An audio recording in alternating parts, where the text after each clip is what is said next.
Bem-vindos a mais um episódio de E aí, professor? Olá, Martin. Agora eu te peguei.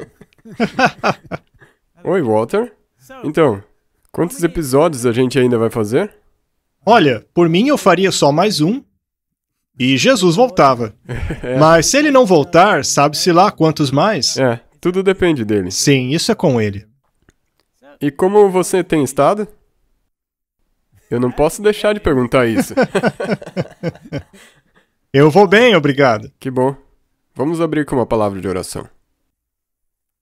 Nosso Pai Celeste, obrigado mais uma vez por nos reunir. Obrigado porque Tu tem nos dado estas oportunidades. Nós somente podemos fazer o que estamos fazendo pela Tua força. Pedimos que Tu ilumines nossas mentes com o Espírito Santo e abençoe esta conversa em nome de Jesus. Amém. Amém. Martin? O episódio de hoje é um dever conhecido. Correto? Já parece tão ameaçador que... Talvez poderíamos parar aqui e ir para casa, não? O que você acha? É. Se você deixar Deus exercer a vontade dele, isso nem sempre estará de acordo com a sua vontade. Isso torna as coisas um pouco difíceis. A natureza caída não se alinha muito com Deus, não é? Não. Não. E você tem que confiar em Deus mesmo nas pequenas coisas. E entregar a Ele até mesmo as pequenas coisas. Porque na minha jornada pessoal, é sempre nas coisas pequenas e insignificantes que se torna difícil. São as pequenas decisões ao longo do caminho. Elas se acumulam. Vamos começar com a leitura de Êxodo. Porque, Martin, o livro de Êxodo é a salvação em tipo, lá do Egito. Saia do Egito, Deus tirou eles de lá. Mas hoje o chamado é saia de Babilônia. Sim. Migramos do local para o mundial. Não é mesmo? Sim. Vejamos Êxodo, capítulo 4, versos 18 a 26. Ora, o Senhor tinha dito a Moisés: volte para o Egito, pois já morreram todos os que procuravam matá-lo. Então Moisés levou sua mulher e seus filhos montados num jumento e partiu de volta ao Egito. E em sua mão levava a vara de Deus. Ele havia estado em Midian por 40 anos. Ele tinha comunhão com Deus. Ele já havia escrito algumas coisas, não é? O livro de Jó, por exemplo. E ele tinha um relacionamento íntimo com Deus. A sua mentalidade havia sido mudada. Foram necessários, porém, 40 anos para se retirar suas raízes egípcias.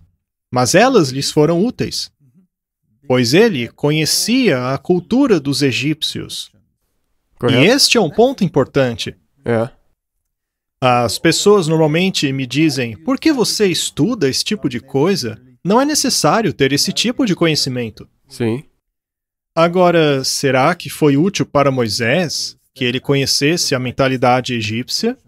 Eu creio que Deus colocou Moisés lá especialmente para poder aprender essas coisas. Do contrário, ele não poderia ter feito o que ele fez. Acho. Ele frequentou a universidade de lá. Talvez foi a Universidade de Luxor. Foi treinado em toda a sabedoria dos egípcios. Ele era um homem militar. Ele conhecia profundamente a estratégia militar do faraó. Mas será que é importante conhecer o inimigo? Sim, muito importante. Você acha? Se você não entender seu inimigo, você não pode saber o que está acontecendo. Eu também acho. Sabe, na minha série de Creta Malta, eu falei sobre a arte da guerra. Se você não entende a arte da guerra, então você não faz a menor ideia de onde virá o inimigo. Você corre o risco de ficar completamente perdido. Correto.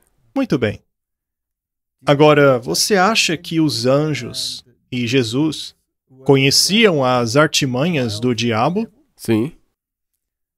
Eles não alertaram Adão e Eva? Sim. Não foram avisados de suas táticas, de onde viria, o que faria, para não darem ouvidos a ele? Com certeza. Se você ler o Espírito de Profecia, você verá que Adão e Eva estavam em comunhão constante com os anjos e com Deus. Exato. Os vigias de Sião devem ficar de olhos abertos para os movimentos do inimigo. Exatamente. Qual é a tarefa do vigia? É isso mesmo. Então, vamos começar daí. E então dirás ao faraó, assim diz o Senhor, Israel é o meu filho, o meu primogênito. Ou seja, de prevalência principal. Ele é único. Único. Eu já lhe disse que deixe o meu filho ir para prestar-me culto, mas você não quis deixá-lo. Por isso matarei o seu primeiro filho. Esta é uma referência à 10ª praga. E isso foi dito logo de cara. É um alerta bastante claro. Mas será que Deus o fez imediatamente ou ele aguardou? Não, ele esperou. Foi apenas a 10ª praga. Houve 9 antes dela. Houve vários avisos. Ninguém pode acusar Deus de ser injusto. Não. E aconteceu no caminho, numa estalagem, que o Senhor o encontrou e o quis matar. Então Zípora tomou uma pedra aguda e circuncidou o prepúcio de seu filho e lançou aos seus pés e disse, certamente me és um esposo sanguinário. Então ele, ou seja, Deus, o deixou ir. Ela disse esposo sanguinário por causa da circuncisão. Esse verso é conhecido por causar bastante debate em todo o mundo. Uhum. Ela parece estar bastante brava aqui. E por que ela o fez e não ele? Afinal, ele é que deveria circuncidar o filho, como sendo marido. Parece óbvio que os outros filhos haviam sido circuncidados. Mas não é claro se foram circuncidados antes ou logo antes, mas de qualquer forma, muitos dizem que Zípora era contrária à prática da circuncisão, e ela provavelmente era. Ela não conseguia compreender o significado daquilo. Mas as pessoas pensam que ela está amaldiçoando o marido aqui, o que acontece 2 vezes. E ao lermos os comentários bíblicos, parece que esse é o entendimento geral. E algumas pessoas também podem ficar confusas com essa parte que diz que Deus queria o matar. É verdade. Agora, ninguém sabe ao certo em que maneira Deus procurou matá-lo. Será que ele apareceu como um anjo do Senhor com a espada pronta para matá-lo? Ou teria sido de uma maneira mais sutil, como, por exemplo, matá-lo por uma doença? A possibilidade existe. Ele poderia estar à beira da morte, morrendo, de forma que ele não tivesse nem condições de circuncidar o seu filho. Ou a própria Zípora circuncidava o filho, ou Moisés morreria. Mas a questão é, por que Deus foi tão drástico? Por que ele foi tão radical aqui? Ao lermos os comentários sobre este evento, e em relação a esses comentários, gosto de procurar em fontes que tiveram relacionamento com Deus. Então, ou o Espírito de Profecia, ou Wesley, ou Lutero, por exemplo. Ou um dos pioneiros também. Então ele o deixou ir. O anjo destruidor se retirou, mas Zípora não conseguiu esquecer aquilo. Zípora, sem razão, chamou Moisés de marido sanguinário. O entendimento de Wesley é que Zípora estava bastante infeliz, o que levou-a a xingá-lo, por assim dizer. Uma vez que ele a obrigou a circuncidar o filho, e nesta ocasião é provável que ele os tenha mandado de volta ao seu sogro, para que assim não viessem a causar futuros problemas. Quando temos uma missão especial de Deus, nós devemos nos livrar, tanto quanto possível, aquilo que pode vir a ser um estorvo. Deixe os mortos enterrarem seus próprios mortos, mas me siga. É uma possibilidade. Nós sabemos que eles voltaram, mas não sabemos. Pode ser que Wesley tenha visto coisa demais aí. Bem, ao irmos para o comentário de Ellicott, encontramos o seguinte: Deus permitiu que Moisés fosse, permitindo-lhe se recuperar. Ele aceitou o ato de Zípora como suficiente, apesar de tardio, e assim salvou a vida de seu marido. Quando Moisés se recuperou suficientemente, Zípora explicou a ele por que ela o chamou de marido sanguinário. Foi por causa das duas circuncisões, primeiro a de Gerson em Midian e depois a de Eliezer. Aprendemos em Êxodo, capítulo 18, 2 e 3, que Zípora e seus filhos foram enviados de volta a Jetro por Moisés, provavelmente nesta ocasião. Ele parece concordar com Wesley. Uma vez que Moisés estava com pressa, os filhos poderiam ser um problema. Aqui temos o comentário do Kaufman. E aconteceu que, ao passarem por uma estalagem, o Senhor foi ao encontro dele e procurou matá-lo. Então Zípora pegou uma pedra afiada e cortou o prepúcio de seu filho. A circuncisão a fez chamar Moisés de marido sanguinário. É uma tradução um pouco diferente, mas basicamente a mesma coisa, marido e mulher. Isto significa que Moisés estava muito doente, ou seja, ele acredita que não apareceu um anjo com uma espada, mas foi uma doença. E os dois compreenderam que havia algo de errado. Eles então conversaram a respeito, e talvez Zípora estivesse um pouco receosa. Ela não queria ferir a criança com a circuncisão, e então Deus precisou intervir. E isso, se você olhar para esse cenário, é quase como que parecido, mas ao mesmo tempo diferente de Jó. Porque naquele caso... Foi o diabo. Sim. E existia não existia motivo para ele estar doente. Já aqui tem um motivo por ele estar doente. Esta é uma analogia bastante interessante. Fica claro que a atitude de Zípora salvou Moisés, porque esta atitude teria aplacado a ira de Deus, que o deixou ir.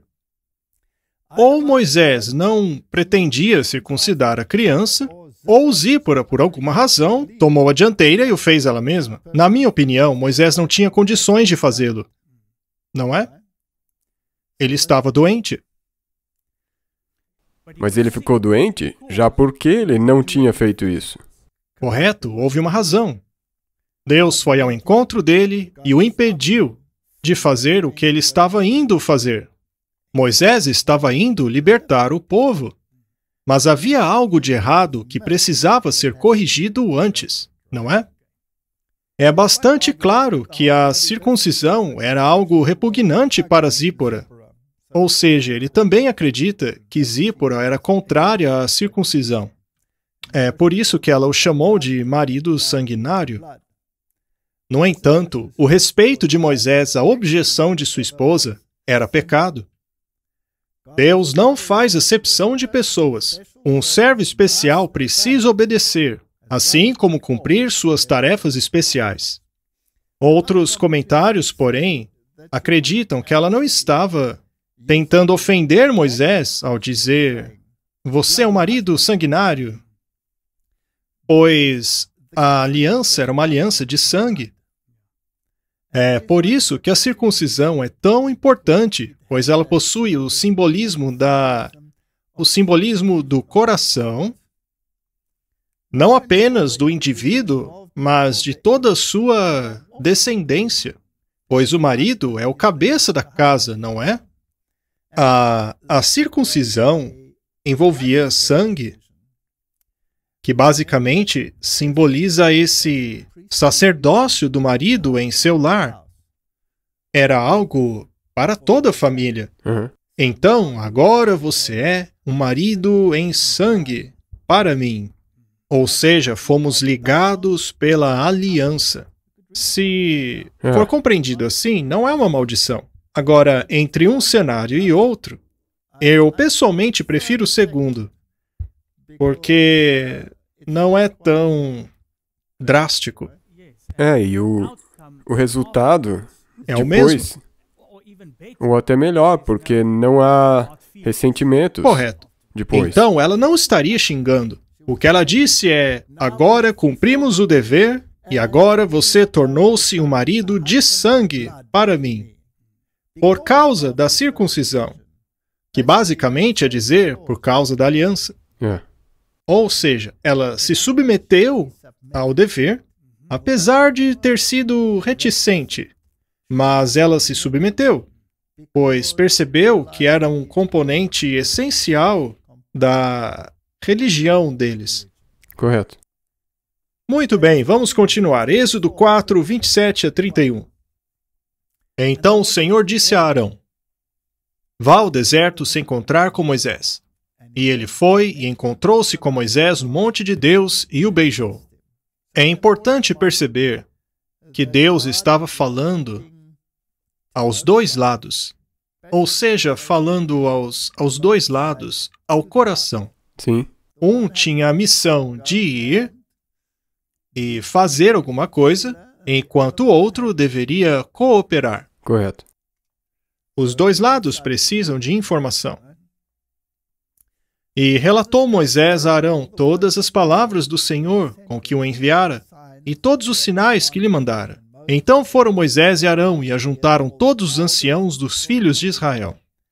E Arão falou todas as palavras que o Senhor falara a Moisés e fez os sinais perante os olhos do povo. E o povo creu. É uma citação muito legal, não? É, E quando ouviram que o Senhor visitava os filhos de Israel e que via sua aflição, inclinaram-se e o adoraram. Temos aqui uma lição muito importante. Temos dois lados. Um tinha uma mensagem de Deus, o outro lado está disposto a cooperar, e o povo creu. E todos Sim. adoraram. exatamente. Deveria ser Que assim, deveria ser, mas continuou assim? Infelizmente não. Não permaneceu assim. A intenção era boa, mas a carne era fraca. Correto. Temos uma lição aí? Uma lição muito profunda. Muito bem. Martin, em algum ponto alguém lhe disse que a vontade de Deus, não é? Sim, Você acabou concordando com essa pessoa espiritualmente. Então você foi à Bíblia, verificou com os próprios olhos e viu que era aquilo mesmo. Então você passou a crer. correto. Então você decidiu adorar esse Deus. Sim, Então você diz a Deus: tudo o que o Senhor mandar eu farei. Não é? Bem, vamos ao espírito de profecia. É outra fonte que podemos confiar. Com sua mulher e filhos, Moisés partiu para sua jornada ao Egito. No caminho de Midian, Moisés recebeu um terrível alerta do desagrado de Deus. Um anjo apareceu a ele de maneira ameaçadora, como se fosse destruí-lo imediatamente. Nenhuma explicação foi dada, mas Moisés lembrou-se de que havia ignorado um dos requerimentos de Deus. Submetendo-se à persuasão de sua esposa, ele negligenciou cumprir o rito da circuncisão em seu filho mais moço. Desta maneira, temos certeza de que parte daqueles comentários acertaram em alguma coisa. mas ele não ficou doente. Bem, não diz que ele ficou doente. É verdade, o anjo poderia ter aparecido lá para fazê-lo doente. Exato, nós não sabemos. Mas ainda é possível que ele tenha se tornado incapacitado Sim, por qualquer doença que fosse. E foi tão repentino que ele sabia que Deus estava querendo lhe dizer algo. O anjo nem precisou falar, ele sabia. É óbvio que Moisés e Zípora haviam discutido sobre isso. correto. Ele havia falhado em cumprir a condição que outorgaria ao seu filho as bênçãos da aliança de Deus com Israel. Eu gosto dessa frase, pois ela apoia a ideia de que somos uma aliança de sangue. Você é um marido de sangue. Sim. Temendo que o seu marido fosse morto, Zípora cumpriu ela mesma o ritual, e o anjo permitiu que Moisés continuasse sua jornada. Em sua missão com o faraó, Moisés seria colocado sob grande perigo. Sua vida seria preservada somente com a proteção dos santos anjos. Mas ao negligenciar um dever conhecido, ele não estaria seguro, pois ele não teria a proteção dos anjos de Deus. Martin, você acha que escolhemos esse texto arbitrariamente, ou será que existe nele uma lição que nos é importante? Diretamente. Isso tem uma tipologia direta para todo mundo nessa terra. Ok, vamos lá. Ele estava a caminho do faraó. O faraó era um símbolo de Satanás. Sim. Ele o encontraria face a face. Bem, ao chegarmos perto do fim, encontraremos o inimigo face a face. Sim. E seus representantes. Correto? Face a face. O navio vai atingir Malta. Pois é. Muito bem, Martin. Mas o que será de nós se negligenciarmos um dever conhecido? Teremos a proteção dos anjos? Não.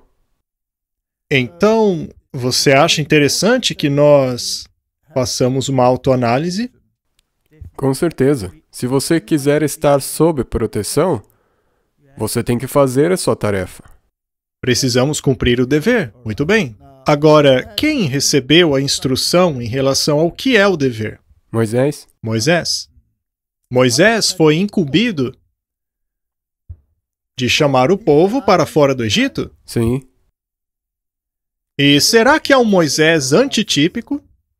Um Moisés que foi instruído por Deus, que recebeu as instruções necessárias para o povo do tempo do fim, a fim de chamá-los para fora da Babilônia antitípica? Sim. Um Moisés antitípico que tem que dar o dever para o povo. Exato. Muito bem. Seria este dever muito importante? Sim, dá para ver quão importante era no tempo de Moisés. A negligência de um dever conhecido podia levar à morte.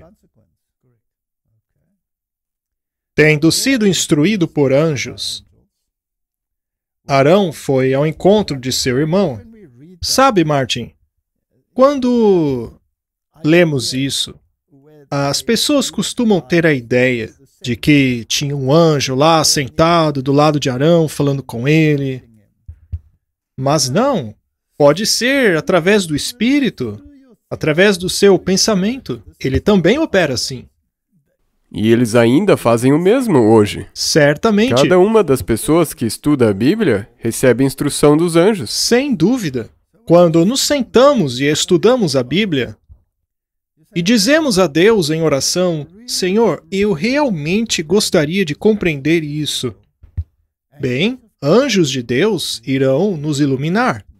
E com o Espírito Santo. E com o operar do Espírito Santo em nós, nós chegaremos à compreensão. Então ela disse que Arão, ao ser instruído por anjos, foi encontrar-se com seu irmão, de quem ele estava separado há muito tempo. Eles se encontraram na solidão do deserto, perto de Horebe. E juntos viajaram para o Egito, e, tendo chegado em Gósen, foram falar com os anciãos de Israel. Eis uma pergunta. Estaria Deus ajuntando seu povo para um confronto contra o faraó? Já falamos disso. Sim, com certeza. Com certeza. Como então essas palavras nos afetam? E se nós negligenciarmos um dever conhecido como a reforma da saúde? Deus deu uma mensagem ao seu povo, dizendo: olha, para deixar bem claro, se você realmente deseja ficar de pé nesta guerra espiritual, neste conflito de interesses, neste embate de mentes, Exatamente. você precisa ter uma mente clara. Portanto, em minha misericórdia, eu irei dar a vocês instruções muito claras e específicas a respeito do que é certo e do que é errado, e quero que vocês obedeçam. E se você disser, não, eu não quero? Ou a sua Zípora disser, eu não farei isso de jeito nenhum. E você disser, bem, para o bem da minha casa, vou dar ouvidos a Zípora. Isso é um problema. Eu creio que com certeza você terá problemas. Você vai ter um problema, não? Muito bem. E, desculpa, só para deixar claro, você vai ter um problema com Deus. Exato. Não com Zípora. Moisés teve que encarar quem? Deus. Exato. A tradução diz que Jeová foi ao encontro dele. Este ramo da obra não tem recebido a devida atenção. E por causa desta negligência, muito se tem perdido. Se a igreja tivesse manifestado maior interesse pela reforma, através da qual o próprio Deus quer nos capacitar para a sua vinda, sua influência teria sido muito maior do que é agora. Martin, pare para pensar. Moisés estava a caminho de um conflito Sim. de interesses. Às vezes, parece para mim que a igreja parece estar mais do lado do faraó do que do lado de Deus, no que tange a certos assuntos. Sim. É a impressão que eu tenho. Mas eu não sei, eu estou exagerando aqui, Martin? Com certeza. Para mim, nem parece que tem qualquer conflito acontecendo, nenhum Parece mesmo. ser mais conformista do que conflitante, não? E, como você disse antes, a confrontação deles é com Faraó. Então, nessa altura, tem mais... Conflito com Moisés? Sim, correto. É, exatamente. Exato. O espírito de profecia é posto de lado. Em nosso último episódio, falamos sobre drogas. Não é? É. Ela diz que as drogas não deveriam ser colocadas no corpo. Essa instrução foi dada ao Moisés antitípico. É. E a fraternidade médica moderna, de nossas próprias fileiras, diz que esse conselho se aplica somente naquela época, pois hoje nossas drogas são melhores. Por outro lado, aquele cientista do Prêmio Nobel disse que se insistimos em tomar coisas perigosas, elas podem acabar nos matando. Exatamente. Pegue, por exemplo, algo bem simples, como, por exemplo, o paracetamol, que hoje em dia é dado em comprimidos pequenos, de forma que até crianças podem tomar. O que acontece se você tomar 10 comprimidos de uma vez? Não pode causar cirrose no fígado. Sim, problemões. Não poderia causar outros problemas e destruir o seu organismo. Então, existe uma longa lista de problemas que podem surgir, não? Muito bem. Por outro lado, se você tomar produtos naturais, as chances de overdose diminuem bastante. É claro que até boa comida pode te fazer mal, se você exagerar. Correto.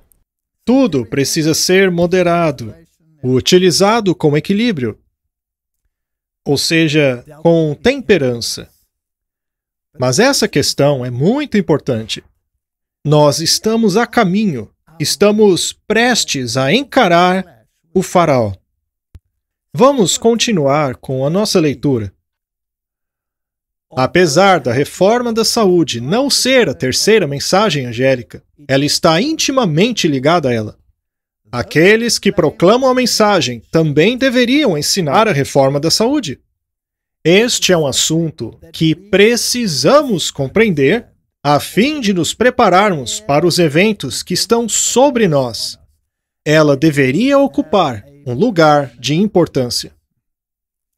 Martin, me entristece muito o fato de que a nossa igreja costumava estar na vanguarda, na linha de frente em relação à reforma da saúde. Sim.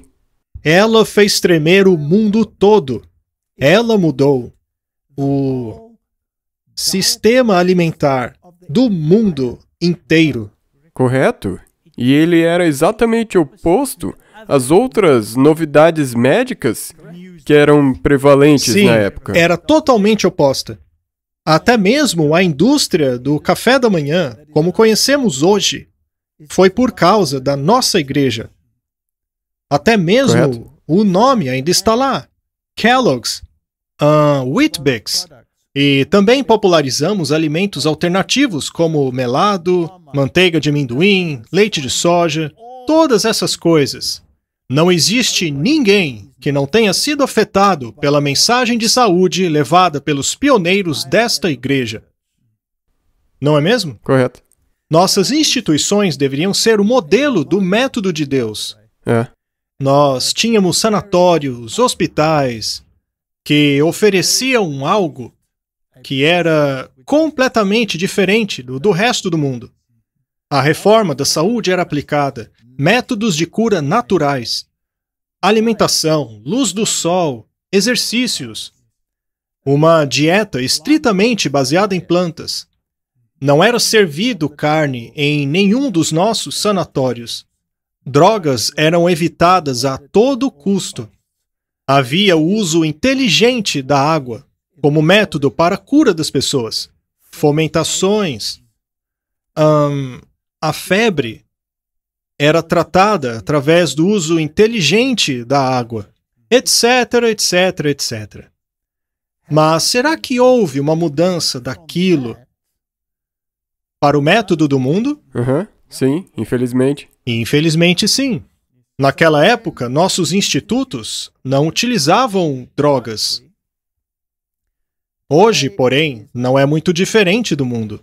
Na verdade, tornou-se tão parecido que é possível até mesmo formar-se alianças. É. Com o faraó. Com o faraó, enterrando-se a mensagem. Correto. Esta é uma situação muito, muito triste.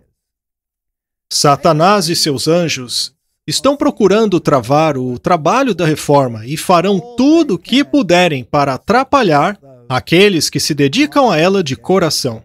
Sabe, Martin, quando tentamos montar e eu não me refiro a nós, eu e você, mas nós como um povo, montar instituições de saúde, será que normalmente recebemos um grande apoio? Ou será que enfrentamos uma tremenda oposição? Grande oposição. Martin, seria este um dever conhecido negligenciado? Sim. Como encararemos o faraó? Como os anjos nos protegerão? Se continuarmos assim. É, se continuarem, não vão conseguir. Não poderão se posicionar diante de faraó. Deus não vai permitir. Como você é radical, Martin? Sim. Eu acho melhor você baixar a bola aí. E eu falo disso com muita paixão, porque é uma coisa que realmente tem a capacidade de mudar o corpo de Cristo. Muito bem, vou te fazer uma pergunta. Relativamente falando, você é novo nessa caminhada, não é? Você, por acaso, enfrentou algum tipo de oposição externa? Por exemplo, do seu círculo de amigos, de sua família, enfim. Você enfrentou oposição neste assunto? Sim. Muito bem, agora lhe farei uma pergunta terrível. Você enfrentou oposição dentro da igreja? Sim. Infelizmente, sim. Será que Satanás está ocupado? Ele não somente tem estado ocupado, mas vem tendo sucesso. É verdade, ele está destruindo essa mensagem. Correto? Diversas vezes, alguém tenta implementar um sistema de saúde baseado na reforma e tudo que recebem são críticas, a ponto de desistirem e irem embora. Isso não é uma vergonha? É. Que algo desse tipo aconteça justo no tempo em que estamos vivendo, no qual estamos no limiar de um confronto com o faraó? E nós estamos numa crise de saúde. É verdade. E estamos correndo atrás do faraó por ajuda ou atrás de Deus? 100% correndo para faraó. Estamos pedindo ajuda ao faraó. Testemunhos para a Igreja, volume 1. O trabalho da reforma da saúde é um ramo da obra especial de Deus para o benefício de seu povo. Eu vi que um dos maiores perigos de uma instituição estabelecida entre nós era o de que seus administradores abandonassem o espírito da verdade presente e da simplicidade que sempre deveria caracterizar os discípulos de Cristo. Quando Ezequias estava morrendo, o profeta recebeu instruções de fazer um emplastro com folhas de figo. E eu tenho certeza que a fraternidade médica chamaria isso de bobagem. Correto. Não é mesmo? Uhum. Só que ele melhorou, Sim. enquanto antes morria. Exatamente. Quem controla a sua saúde, Martin? Você mesmo e Deus. Então, Deus é o autor da saúde e você é aquele responsável por se adequar à vontade dele. Exatamente. É você que toma a decisão, e se você tomar a decisão correta, Deus pode ajudar. Exato. Foi-me dado um alerta em relação a rebaixar, de qualquer maneira, a norma da verdade em nossas instituições, a fim de nos adequarmos aos sentimentos dos descrentes e conquistar o seu apoio. O grande objetivo de receber descrentes nas instituições é levá-los a abraçarem a verdade. Martin. Ao termos instituições que visam ajudar as pessoas, e não vamos citar o nome de nenhuma delas aqui, e a instrução passe a ser: seremos estritamente seculares. Sim. Seria isto o cumprimento da vontade de Deus? Com certeza não. Não, o propósito é trazê-los à verdade. Mas Exatamente. como se leva as pessoas à verdade sem falar dela ou mostrá-la de forma Correto. prática? Ou será que o nosso objetivo é ser aceito pelo mundo? Aham. Nós apenas queremos ser aceitos. Se a norma for rebaixada, eles ficarão com a impressão de que a verdade é de pouca importância e irão embora em um estado de mente ainda mais difícil de ser acessado.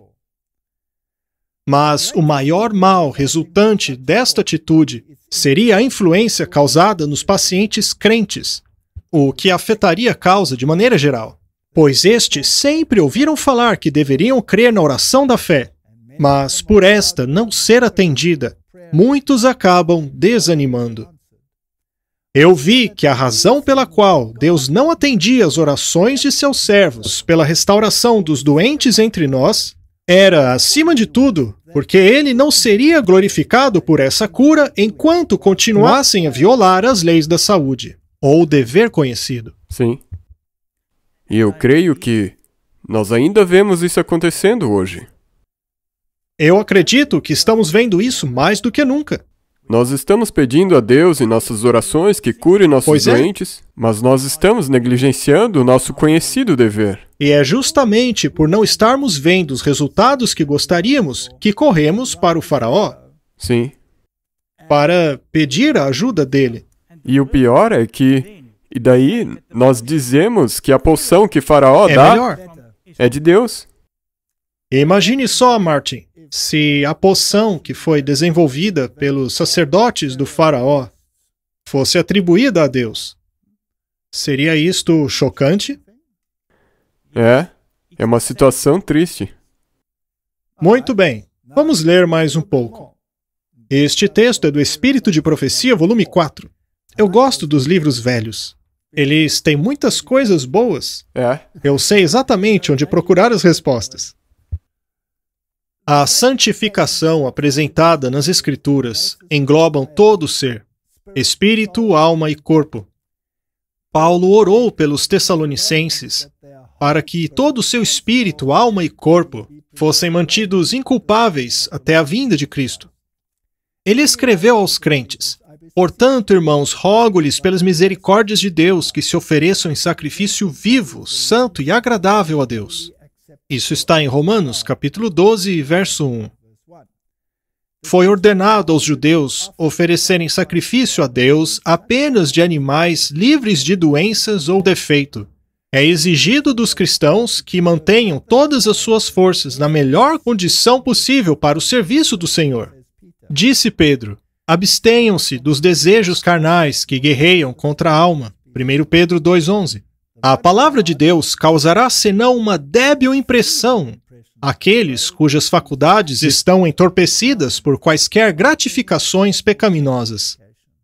O coração não pode preservar a consagração a Deus enquanto os apetites animais e paixões são gratificadas a custo da vida e da saúde. Paulo escreveu aos Coríntios: purifiquemo-nos de tudo que contamina o corpo e o espírito, aperfeiçoando a santidade no temor de Deus. 2 Coríntios 7, 1. E em relação aos frutos do Espírito, amor, alegria, paz, paciência, amabilidade, bondade, fé e mansidão, ele exige temperança. A reforma da saúde não foi dada como uma maldição, mas como um presente. Exatamente, é como o quarto mandamento. Todo mundo quer transformar uma maldição. Martin, Eu era um carnívoro. Aham. Para mim, frango era como uma planta. Eu era um completo carnívoro. Você acha que eu disse, claro, vamos tentar essa linda dieta? Acha que foi fácil? Comigo foi exatamente a mesma coisa. E eu posso te assegurar que não foi fácil. Mas é fácil quando você faz isso não sozinho. Quando você faz com Deus. Muito bem. Fico feliz que conseguiu.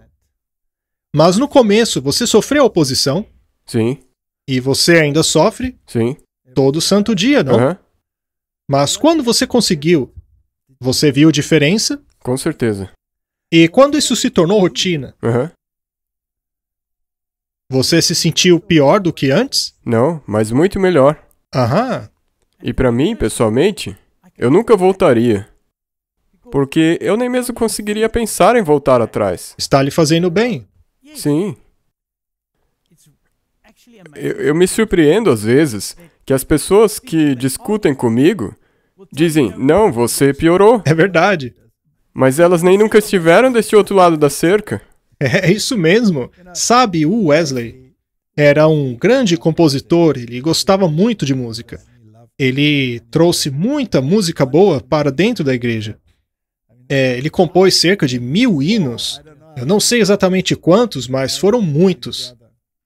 E ao fazer tanta música boa para a igreja, ele dizia, não devemos deixar que só o diabo tenha música boa. E acontece que muita gente acha que só o diabo tem comida boa, que o povo de Deus passa fome. Isso é verdade.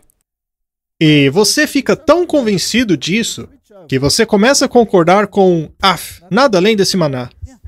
E eles distorceram isso de tal maneira que agora, aquilo que na verdade é do diabo, é retratado como sendo de Deus. Exato.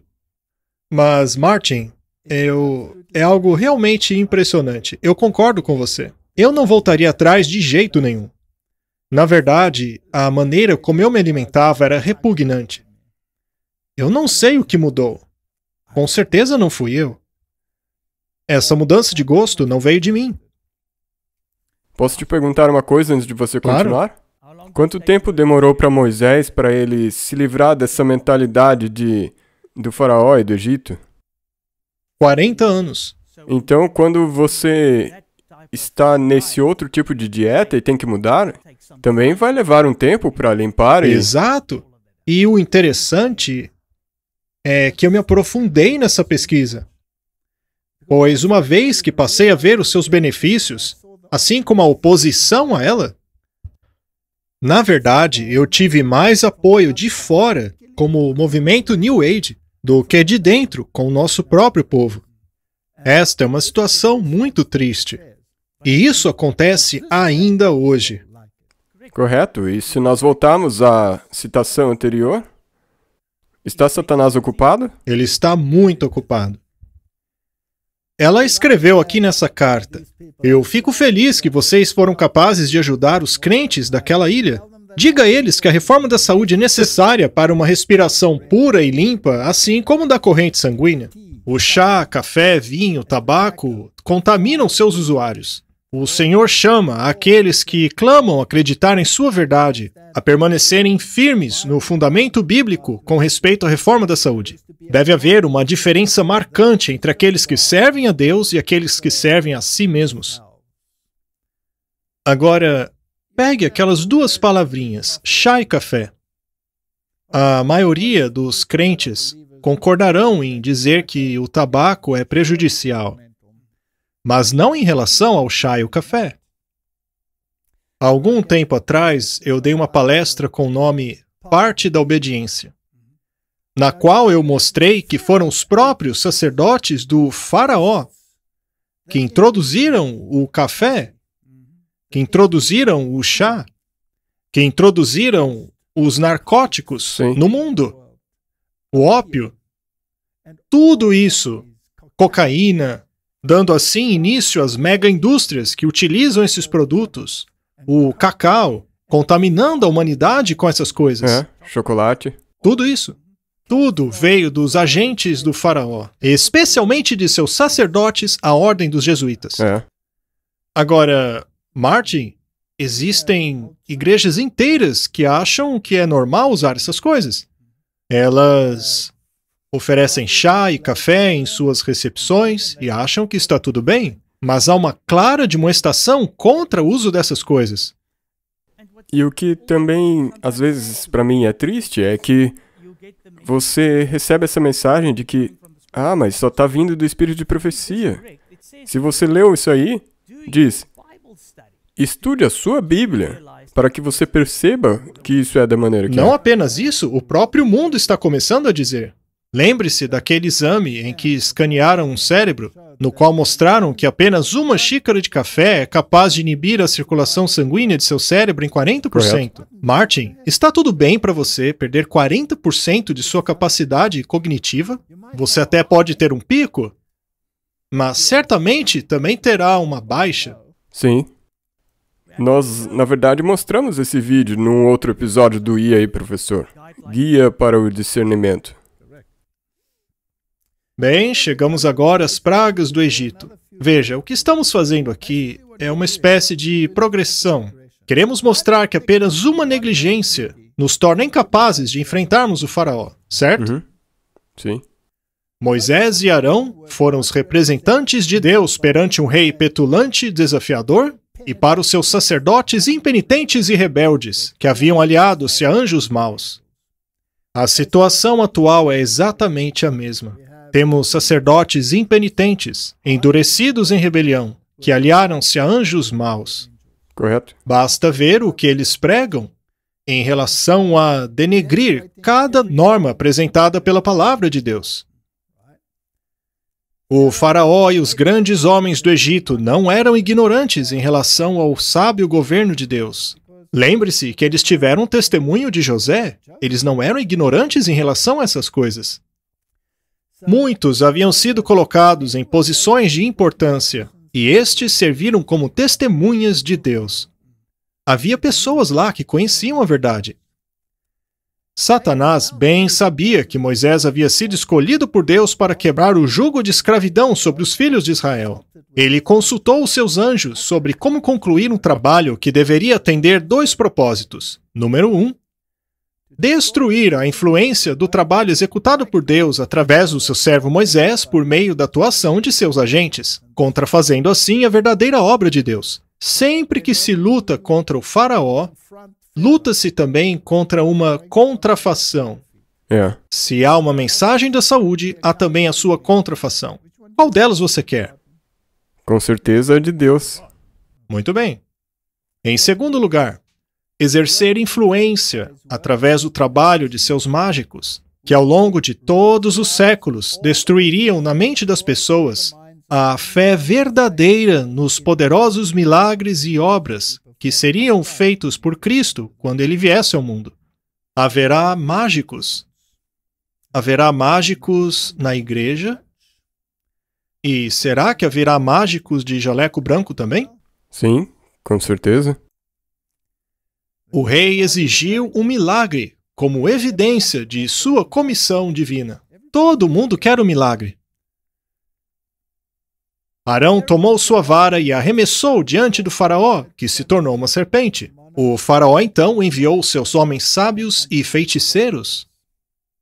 É interessante que ela os chama pelo seu nome: feitiçaria, bruxaria, farmácia, os quais também lançaram suas varas e se tornaram serpentes. Mas a vara de Arão engoliu todas as outras. Os mágicos não tornaram suas varas realmente em serpentes, mas pela mágica, ajudados pelo grande enganador, fizeram com que parecesse assim. E além do poder de Satanás realmente mudar as varas em serpentes vivas, o príncipe do mal, apesar de possuir toda a sabedoria e poder de um anjo caído, não tem poder para dar a vida. Essa é a prerrogativa de Deus apenas. E quando o assunto é doença, a prerrogativa de dar a vida pertence apenas a quem? De Deus? Muito bem. A serpente, produzida por Arão ao arremessar sua vara, era uma serpente real, pois engoliu as outras. Sim. Mas isso para Faraó não era o bastante. Não. Desta forma, a contrafação de Satanás cumpriu seu propósito. Ela endureceu a rebelião dos egípcios e fez com que o faraó endurecesse o seu coração contra a convicção. Satanás também esperava sacudir a fé de Moisés e Arão quanto à origem divina de sua missão. Mas o único resultado foi preparar o caminho para exibições ainda maiores do poder e glória divinos. E isso tornaria ainda mais aparente, tanto aos israelitas quanto aos egípcios, a existência e soberania de um verdadeiro e vivo Deus. Martin. Nós nos encontramos em um embate de mentes. Sim. A história que estamos presenciando hoje possui dois lados. E as pessoas precisam tomar uma decisão. E você acha, Martin, que essa questão pode ficar ainda mais sensível no futuro? Sim, eu creio que estamos a caminho disso. Com certeza estamos, não? Com certeza. Mas há pessoas que negam isso. Agora, pare para pensar. Uma vez que o conflito fique pior, o coração do faraó amaciou ou ficou ainda mais duro? Mais endurecido. Portanto, se não estivermos do lado correto da decisão agora, o conflito ficará pior e pior e pior. Será que abandonaremos o lado do faraó? Ou diremos, essa não? Eu preciso dos mágicos do faraó? Preciso ficar do lado dele? Isso poderia acontecer? Sim. Eu acho que já aconteceu. Os doentes que usam drogas parecem melhorar. Alguns deles possuem saúde suficiente para expelir de seu organismo o veneno e, após um período de descanso, se recuperar. Mas nenhum crédito deveria ser dado às drogas, pois elas apenas atrapalharam os esforços da natureza. Todo crédito deveria ser dado ao poder restaurador da natureza. Deus colocou esses poderes no organismo. Quando eu comecei a reforma da saúde e abandonei os maus hábitos, fiquei terrivelmente doente. Pois, pela primeira vez em minha vida, meu corpo teve a chance de livrar-se das toxinas. Correto. A pele das minhas costas caiu. Fiquei doente como um cachorro. Mas você foi acusado de que, na verdade, era culpa da sua dieta? Com certeza, o tempo todo. E perdi um monte de peso. Agora você está doentio? Eu fiquei num estado deplorável. As pessoas olhavam para mim e diziam, bem feito, a culpa é sua por mudar sua alimentação. Mas quando passei daquela crise de cura e fui para o outro lado, eu ganhei peso novamente. Minha força aumentou. E apesar da minha idade, eu não sou fraco como uma galinha. Eu consigo mover coisas e levantar você se precisar. Mas é incrível, é incrível. Eu conheci esse homem, ele estava bem na sua casa dos 80. E ele subia montanhas diariamente. Ele vivia na frente de uma montanha e esse era seu exercício. E quando ele fez 86 anos, ele foi ao médico e disse a ele, doutor, eu estou tendo mais dificuldades para subir a montanha do que tinha anteriormente. O médico disse, é a sua dieta? Ele tinha 86 anos. Exatamente, ele já estava com essa dieta há uns 40 anos. A média de vida do doutor devia ser 56 anos. Eu duvido que o médico poderia subir a montanha ele mesmo, não é? Mas isso mostra a mentalidade das pessoas. Só por curiosidade, há quanto tempo você já está nessa dieta?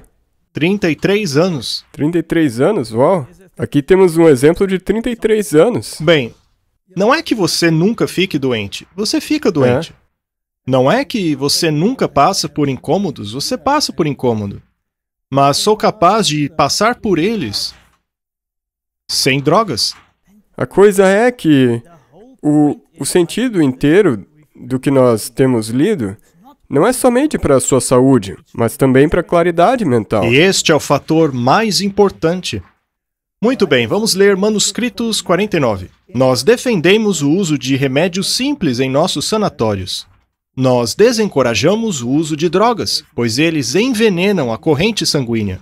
Informações sensíveis sobre como comer, beber e se vestir deveriam ser dados nessas instituições, e sobre como viver para que a saúde seja preservada. Martin, até se vestir. Se no meio do inverno você passa a usar roupas curtas para mostrar para os outros aquilo que você acha que precisa ser mostrado, bem, não é estupidez? É estupidez, e isso tem um papel na saúde. Correto? As bactérias amam proliferar quando o corpo está com sua temperatura baixa. E uma vez que seus pulmões estão com temperatura baixa, já que você tem que inspirar o ar frio lá de fora, o primeiro órgão que pode sofrer com isso é o pulmão. Mas por se usar roupas curtas e suas extremidades estarem expostas, você se torna um alvo de patogênicos. Portanto, mantenha a temperatura de seu corpo adequada. Vista-se de maneira adequada para a ocasião. Tudo isso é importante. É como comer, como beber e como vestir, de maneira a preservar a saúde. Temos aqui mais uma citação. A doença para a qual a droga foi ministrada pode até desaparecer, mas apenas para reaparecer sob uma nova forma, como doenças de pele, úlceras, dores nas juntas e às vezes de uma maneira fatal. Sabe, Martin, uma vez eu dei palestras de saúde na Alemanha e havia uma senhora na cadeira de rodas. Ela tinha mais de 80 anos e vivia em um asilo. Eles a trouxeram para minhas palestras. Lembre-se, ela tinha mais de 80 anos quando mudou seu estilo de vida. E quando retornei àquele país, o que aconteceu 4 anos mais tarde, ela foi até o palco caminhando e fiquei sabendo que ela tinha saído do asilo e voltado ao seu apartamento. Seus dedos ainda estavam tortos por causa da artrite, mas ela conseguia caminhar novamente. Eu fiquei muito feliz. Sabe, é incrível o que acontece quando se muda o estilo de vida.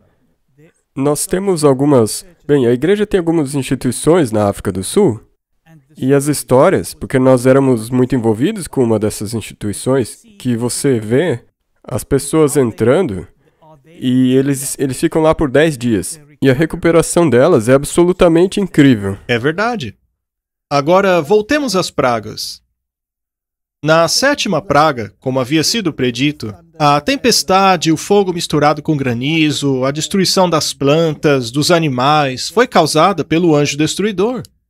Portanto, é possível que, às vezes, anjos destruidores tragam mensagens à humanidade e essa mensagem acabe sendo atribuída a outras coisas, como a mudança climática, por exemplo. E há também relatos em Patriarcas e Profetas e no Espírito de Profecia a respeito do que aconteceu naquela noite em que os primogênitos foram mortos. Eles tinham instruções bem específicas. Deviam sacrificar um cordeiro, colocar o sangue no batente da porta. E hoje, da mesma forma, precisamos colocar o sangue do cordeiro no batente de nossos corações, não? E apenas uma observação, eles tinham que comer o carneiro inteiro. Exatamente, é por isso que todo o clã deveria comer, e com ervas amargas. E não era uma... Não era saboroso? É. Ou uma instrução sobre um tipo de dieta. Não. Era uma questão tipológica. Exatamente. Todos eles deveriam comer uma porção daquilo. E então, à meia-noite, chegou o anjo destruidor para matar os primogênitos. Agora, lembre-se que esse aviso tinha sido dado desde o início. Moisés sabia que os primogênitos morreriam. Mas primeiro vieram todos os avisos, a água em sangue, etc, etc. Agora, o importante a sabermos é que Cristo era o líder invisível de Israel. No livro A Verdade sobre os Anjos, lemos: a notícia que se espalhou no Egito é que os filhos de Israel estavam indo em direção ao Mar Vermelho. O faraó então reuniu as suas forças e os melhores de seu reino conduziam o exército atacante. Eu acho fascinante que quando o faraó saiu para atacar os hebreus, ele foi com o povo e não apenas com o exército. Não somente os militares. Os sacerdotes estavam lá, foi uma coalizão entre a igreja, o Estado e o povo. Foi uma mentalidade coletiva. Foi uma mentalidade coletiva babilônica. Vamos eliminar os nossos inimigos da face da terra. Os hebreus acamparam ao lado do mar. De repente, eles avistaram à distância o reluzir das armaduras e o avanço das carroças do grande exército. Israel ficou apavorada. Alguns clamaram a Deus, mas a maioria apressou-se a ir a Moisés para reclamar. Será que passaremos por essa experiência? Com certeza. Será que as pessoas dirão: a culpa por esta calamidade é dos fanáticos no meio de vocês? Já não está acontecendo? Já aconteceu. Muito bem. É interessante. Ele calmamente respondeu ao povo: não tenham medo, permaneçam firmes e verão a salvação do Senhor. O maravilhoso pilar de nuvens os havia seguido como sinal de Deus para avançarem. Agora, porém, começaram a se perguntar se ela não prefigurava uma grande calamidade. Afinal, não havia sido ela que os conduziu para o lado errado da montanha, para uma passagem intransponível? Assim, pareceu-lhes que o anjo do Senhor era o causador do desastre. Martin, com relação à crise final, a impressão será de que o povo de Deus está cercado sem saída. E muitos esbravejarão, dizendo que foram conduzidos para o caminho errado. Sairá então um decreto: mate-os. Acontece que se você não tiver fé, se você tiver negligenciado algum dever conhecido, como os anjos o guardarão? Você não tem como, porque você vai ter uma mente enganada. Exato. Martin, aí está o povo de Deus, murmurando, reclamando, e nem ainda atravessaram o Mar Vermelho, reclamando que foram conduzidos pelo caminho errado. Fomos nós trazidos aqui para morrer? Exato. Reclamando que Deus lhes deu a informação errada. Algumas pessoas chegarão ao ponto de dizer, como já mostramos aqui, que devemos seguir os feiticeiros do faraó, já que Deus, ao perceber o quão brilhante eles são, deu-lhes inteligência para nos prover as drogas que realmente precisamos. Não é? Sim. Podemos chegar a pensar até mesmo isso. Exatamente. Mas então eles cruzam o Mar Vermelho. Mas entre eles ainda havia muitos egípcios. E agora vem a parte interessante. Deus estava tentando educá-los a deixarem o Egito para trás. Sim. Eles tinham a tendência constante de querer voltar para o Egito. Sim, eles tinham saudade do Egito. Eles morriam de saudade de todo o café e chocolate que tinham lá no Egito. Ai, as panelas de carne do Egito eram tão deliciosas, de todas as comidas pervertidas. Mas agora precisam seguir uma dieta diferente. Vamos ver o que aconteceu a partir daí, pois é muito importante. Leremos Êxodo, capítulo 16, versos 7 a 15. E pela manhã vereis a glória do Senhor, porquanto ouviu as vossas murmurações contra o Senhor. E quem somos nós para que murmureis contra nós? E Moisés disse mais: isso será quando o Senhor à tarde vos der carne para comer. Eles murmuravam, pois não tinham mais carne para comer. E pela manhã, pão a fartar, porquanto o Senhor ouviu as vossas murmurações com que murmurais contra ele. E quem somos nós? As vossas murmurações não são contra nós, mas sim contra o Senhor. Eles queriam as panelas de carne do Egito, e por isso murmuravam contra Moisés. Antitipicamente, o povo quer continuar a comer carne e a beber café, e por causa disso murmuram contra o espírito de profecia. É verdade. É a mesma coisa. Depois Moisés disse a Arão: dize a toda a congregação dos filhos de Israel: chegai-vos à presença do Senhor, porque ouviu as vossas murmurações. E aconteceu que, quando falou Arão a toda a congregação dos filhos de Israel, e eles se viraram para o deserto, eis que a glória do Senhor apareceu na nuvem. E o Senhor falou a Moisés, dizendo: ouvi as reclamações de Israel. Fala-lhes, dizendo: entre as 2 tardes comereis carne, e pela manhã vos fartareis de pão, e sabereis que eu sou o vosso Deus. Deus não fez o mesmo com o povo antitípico? Sim, Ele disse: comer carne não é um teste de fidelidade, correto.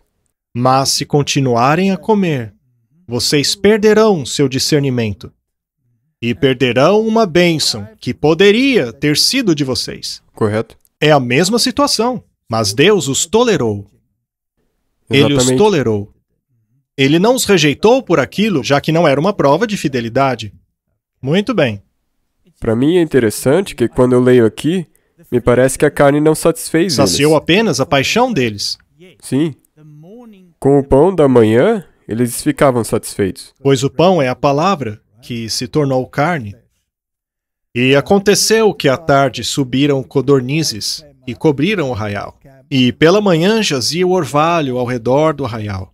E quando o orvalho se levantou, eis que sobre a face do deserto estava uma coisa miúda, redonda, miúda como a geada sobre a terra. E, vendo-a, os filhos de Israel disseram uns aos outros: o que é isso? Porque não sabiam o que era. Na verdade, a palavra maná significa o que é isso. Interessante, não? Uhum. Disse-lhes, pois, Moisés: este é o pão que o Senhor vos deu para comer. Havia, portanto, algo bom para eles e algo mau, que o Senhor tolerou porque pediram. Sim. E eles reclamaram contra o que fazia bem ou o que fazia mal. Contra o que era bom. Chega desse maná. Esse maná. Isso foi a primeira vez, né? Sim. Agora, façamos uma aplicação antitípica. O Senhor, em sua misericórdia, permitiu que os filhos de Israel, após saírem do Egito, saciassem o seu desejo. Mas ele os desencorajou. Foram alertados de que estavam murmurando contra Deus, mas ele permitiu. Não temos então uma analogia? Sim. Temos. Por haver sido permitido, o povo acha que não tem problema. E o povo insiste que está tudo bem Exatamente. de uma maneira bastante incisiva. Muito bem. Mas vamos continuar. Estamos próximos de Canaã. Correto. Êxodo 15, 16, 35. E comeram os filhos de Israel maná 40 anos, até que entraram em terra habitada. Comeram do maná até chegarem às bordas da terra de Canaã. É absolutamente essencial que comamos o maná. Correto. Precisamos internalizar o caráter de Cristo. Existe aqui uma reforma da saúde. É parte de seu Sim. caráter. Números 11, 18 a 20. E dirás ao povo: santificai-vos para amanhã, pois vocês comerão carne. Veja que interessante. É. Tiveram permissão para comer carne. Agora vem a segunda vez em que eles estão murmurando e chorando por carne. Mas você percebeu que primeiro ele disse: santifiquem-se? Ou seja, o que ele está dizendo ao povo é: pensem muito bem, consultem a palavra, para verem se vocês estão no caminho certo ou não. Santifiquem-se. E aqueles que se santificaram não choraram pela carne, correto? Pela manhã vocês comerão carne, porquanto chorastes aos ouvidos do Senhor, dizendo: quem nos dará carne para comer? Ia tudo bem lá no Egito. Por isso o Senhor vos dará carne para comer. E não comerão 1 dia, nem 2 dias, nem 5 dias, nem 10 dias, nem 20 dias, mas o mês inteiro, até vos sair pelos narizes, até que vos enjoeis dela. Será que Deus era a favor disso? Bem, com certeza não parece que ele na verdade está dizendo: tudo bem, vocês querem? Agora toma. Pois é. Martin, eles não estavam desafiando Deus? Sim. Me parece que sim.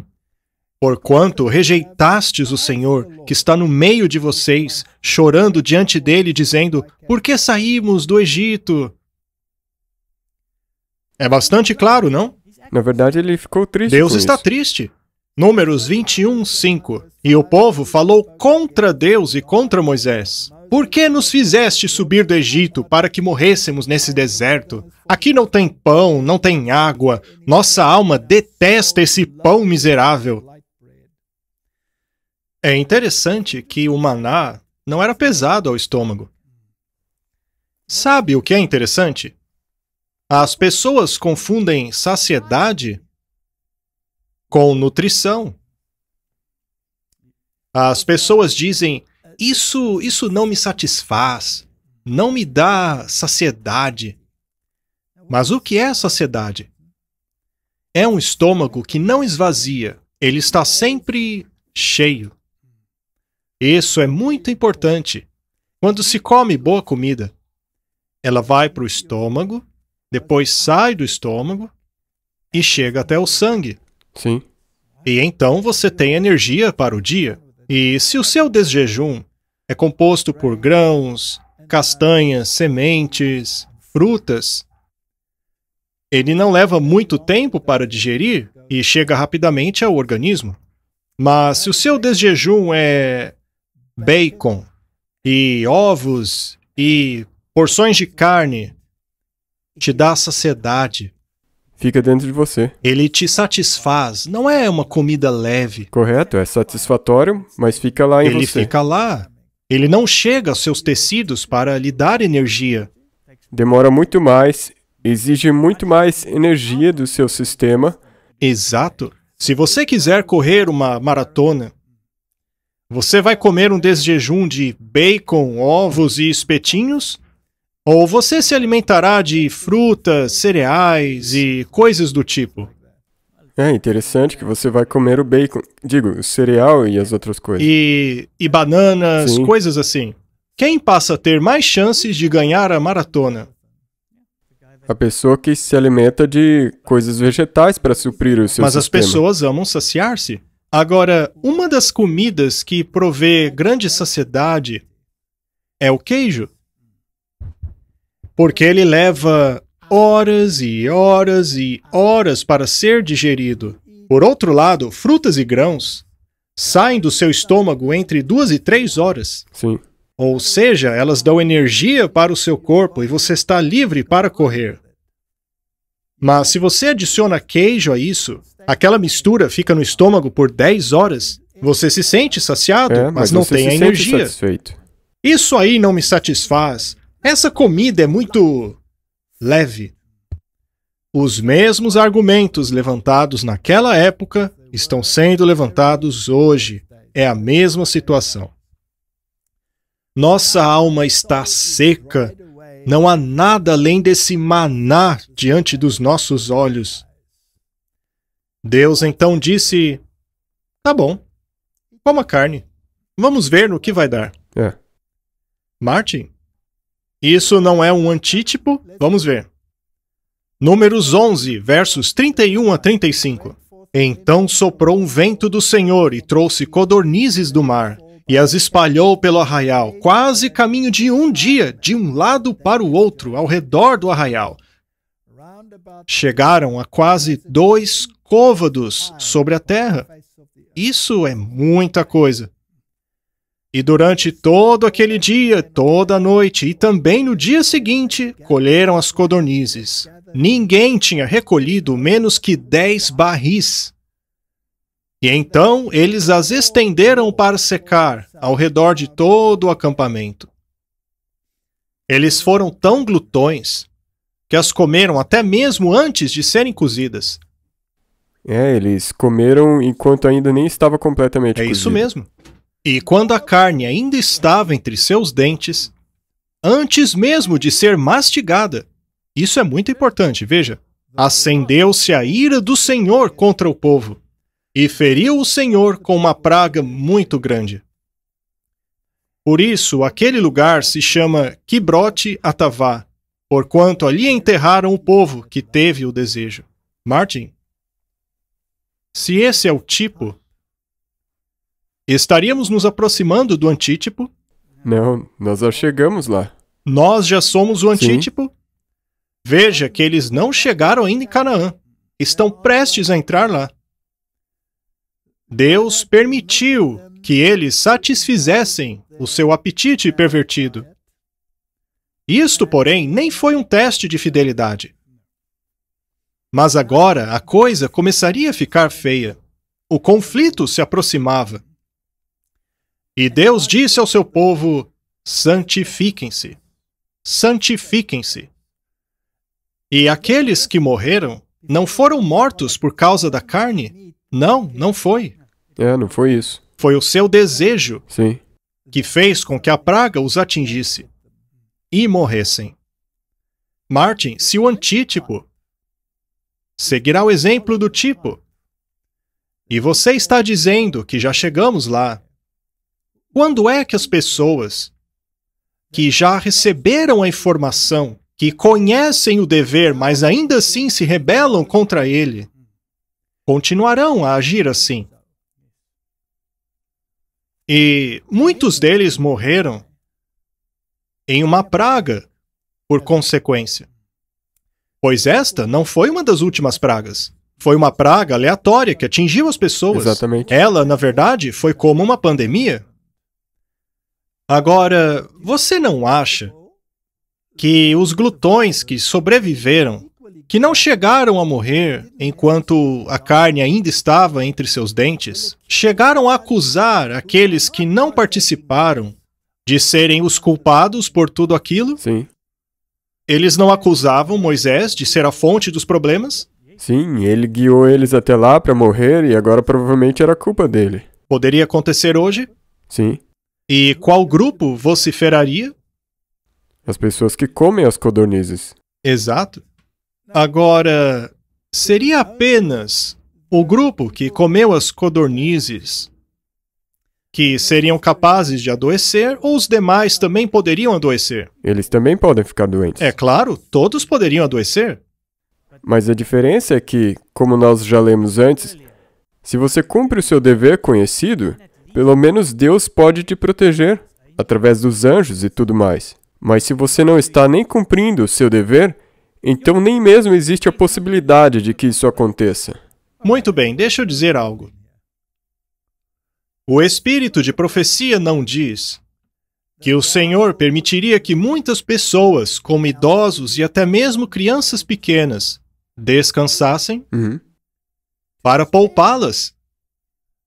Principalmente aqueles que não são fortes o suficiente de passarem pelos tempos difíceis que virão. Então, pode ficar confuso. Portanto, há pessoas que realmente estão caminhando com Jesus, que, neste tipo de situação, podem acabar descansando. Correto? É um assunto delicado. Pode ser confuso, mas é aí que você tem que lembrar a diferença entre Jó e Moisés. Sim, Quem que causou os problemas na época de Jó? foi Satanás. E no caso de Moisés, foi ele mesmo. Era o povo que estava reclamando. Temos, então, esta mistura no tempo em que vivemos. As pessoas que estão morrendo podem ser pessoas completamente consagradas, o que pode levar alguns a se questionarem se a mensagem é correta. Mas, se nos fortalecermos com o espírito de profecia e compreendermos que Deus, em sua misericórdia, está permitindo que alguns descansem antes da crise, mas também muitos dos rebeldes, aqueles que negligenciam um dever conhecido, também estão morrendo. É necessário cautela ao lidarmos com esta questão. Não é algo simples. Não, porque como você já disse, aqueles que estão cumprindo o dever conhecido serão acusados. Eles certamente serão acusados. Salmo 78:18 diz: "E em seus corações tentaram a Deus, querendo carne para o seu desejo." É a verdade, Martin. A reforma da saúde é um componente muito importante nesta última grande batalha. Salmo 106, versos 14 e 15. Dominados pela gula no deserto, puseram Deus à prova nas regiões áridas. E ele cumpriu o desejo deles, mas enviou magreza às suas almas. Esta é a consequência, magreza, fraqueza, incapacidade para discernir. 1 Coríntios 10. Estas coisas foram-nos feitas em figura, para que não cobicemos as coisas más como eles cobiçaram. Sabe, eu concordo quando as pessoas dizem que a reforma da saúde não é a religião, mas é o seu braço direito. Sim. Está intimamente associada à mensagem. E ela não é um dever desconhecido. Não. É um dever conhecido. As pessoas acham que ela é algo negativo, Correto. quando, na verdade, ela é benéfica. Só que você nunca saberá que ela é benéfica até que você a ponha em prática. E se for implementada corretamente. Por exemplo, se você... Eu não gosto de chamar de dieta vegana, porque tem outras conotações, mas sim uma dieta baseada em vegetais e coisas integrais. Coloque dessa maneira. Se você disser nada de produtos de origem animal, mas Coca-Cola não tem produtos de origem animal, ainda tem muita comida ruim que você pode comer. Exato. Salgados, bolos com um monte de açúcar e coisas do tipo. Veja, a reforma da saúde não tem que ser pesada. Você tem que amar a sua comida, tem que ter prazer nela. Deus quer que você se delicie naquilo que Ele criou para nós. E existem inúmeras maneiras de preparar a comida de forma que ela fique deliciosa e ainda assim saudável, mas leva esforço. Da mesma maneira que a sua vida espiritual exige esforço, a sua vida física também exige esforço. Quando não utilizamos algo corretamente, ou quando não utilizamos, nós o perdemos. É assim com todas as coisas. Então, para resumir, a mensagem de saúde não é o Evangelho, mas é o braço direito do Evangelho. A mensagem da saúde é um dever conhecido. Ela é, na verdade, um mandamento de Deus. Deus ordenou que nos consagremos. Deus nos proveu um estilo de vida alternativo e uma instrução médica alternativa, que, aliás, está sendo completamente ignorada em nossos tempos. Nós estamos seguindo uma tipologia à risca. E eu fico horrorizado ao pensar que estamos no limiar da segunda parte daquela tipologia. Sim. Que Deus nos dê a capacidade para enxergar quando essas coisas acontecerem. Quando as pessoas tombarão ao seu lado e você passar a se perguntar o que está acontecendo, até mesmo em nossas fileiras, que Deus nos ajude a não negligenciarmos nenhum dever. Vamos orar. Querido Pai, é uma questão realmente complexa. O físico não se separa do espiritual. Assim como o braço não pode ser separado do corpo sem uma grande perda. Querido Pai, dê sabedoria ao seu povo para entender o tempo em que vive. Ajuda-nos a nos apegarmos à palavra de Deus. Ajuda-nos a comer diariamente daquela leve comida. O teu jugo é leve, para assim discernirmos entre o certo e o errado. Em nome de Jesus. Amém. Amém.